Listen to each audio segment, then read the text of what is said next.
Welcome back to the deep dive. Today we are sorting through a stack of reports focused on the Benelux region. Right, and specifically Flanders, which is basically serving as a living lab right now. Exactly. A living lab for what might actually be the biggest shift in European logistics since the industry moved from wood to steel. We are talking about smart shipping. And the rise of the autonomous inland vessel, Yeah.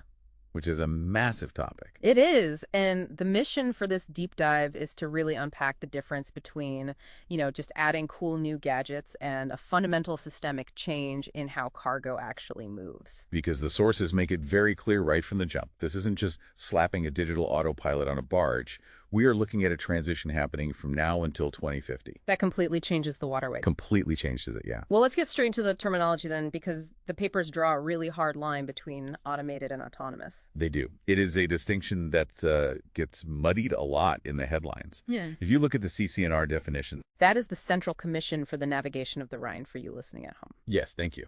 They break it down into levels. Most of what we see today is technically just automation, like track keeping systems. Like the track pilot, right? That is level 1 or 2. The system does a task, but the human is sitting right there. Exactly. Monitoring the dials. They are the fallback. But our deep dive today is about the race to level 4. High automation. The tipping point. The tipping point, yeah. Where the system doesn't just execute, it decides. The ship handles the navigation entirely. Which brings us to the ST brain. Because navigating a river is not like driving a car on a highway. You don't have white lines to follow. No, you have mud banks and unpredictable currents. Recreational traffic everywhere. Right, so the ST brain, which is essentially the vessel's operating system, uses sensor fusion. It relies on multiple inputs.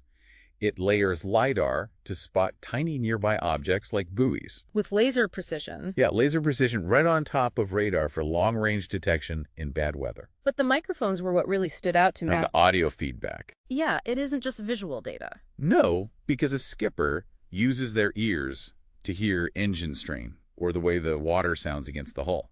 The system has to replicate that sensory feedback for the remote operator. Let's pivot to the why, though. Yeah. Why do this? Reading the analysis, this feels less like a luxury upgrade and way more like a survival strategy. It is an existential necessity. The demographics in the industry are frankly brutal. We are staring down a projected 25% shortage of skippers by 2030. 25%. Yeah, the younger generation just does not want that nomadic lifestyle anymore, spending weeks away from home. Enter companies like Seafar in Antwerp. They are fundamentally redefining the job, turning skipper into an office job. They are flipping the script completely. You become a remote control center operator managing vessels from a central hub. You work your shift, and then you go home to your family. It turns a lifestyle issue into a standard 9-to-5 career. But for you listening, you have to understand, you can't just upgrade the boats.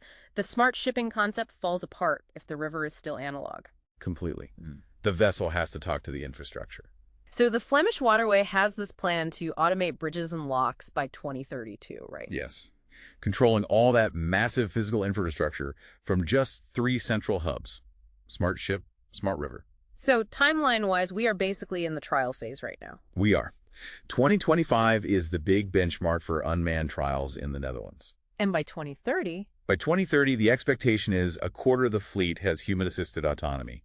And then 2050 is the moonshot. The fully climate-neutral autonomous network. Exactly. Urban logistics and container transport flowing with almost zero human intervention on the water itself. Inland shipping is really becoming this high-tech frontier, the backbone of sustainable logistics. It absolutely is. Well, we will leave it there. But here's a final thought for you to mull over. By 2050, if this roadmap holds, the person guiding 1,000 tons of steel down the river won't have calluses on their hands or river water in their boots. They'll be a data analyst in an office chair. And the ghost at the wheel will be code. Thanks for taking this deep dive with us.